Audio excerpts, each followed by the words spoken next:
This is my story about a Neumann M149.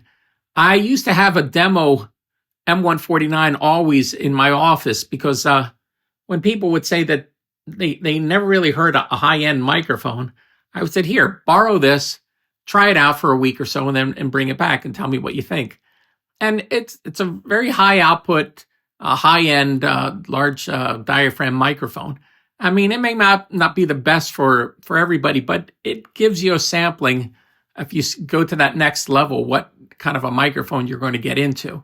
So I always had one, and I would lend it out, get it back, and then, a lot of times, even if the person couldn't afford that microphone, it would open up their eyes to thinking about, well, I should think about getting a different microphone because that made such a big difference in my recordings.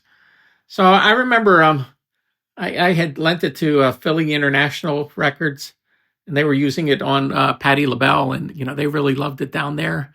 And then I got it back, and I came across a studio that bought a few things from me, and then they told me they had a lot of money coming in because they were going to sell some real estate, and they really needed to, they really wanted to try out the microphone, but they didn't know if they could buy one right away.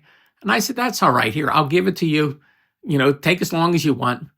But what happened is they had it for about a month or so.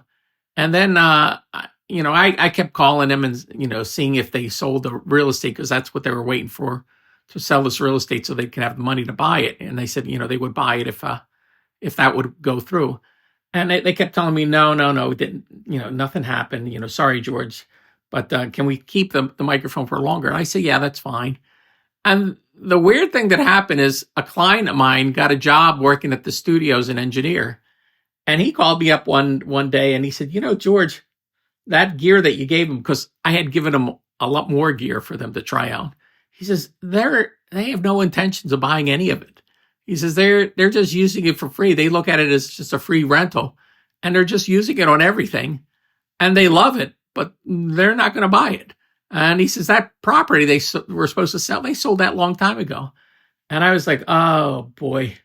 So I got in touch with the owner, and I said, here, I'm coming up to your studio. Have my stuff ready for me to pick up, or have a check ready for me to pick up. And, I say, here's the amount, for everything, or just have everything ready for me to pick up.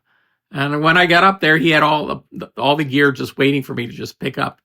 And, I just told him I was just kind of disappointed in the whole situation, because that M149, what he kind of ruined was my rhythm of taking it to other studios and others. So he kind of, not only did he cost me a sale for him, but he cost me a sale for other studios, because I would lend it out constantly, all the time.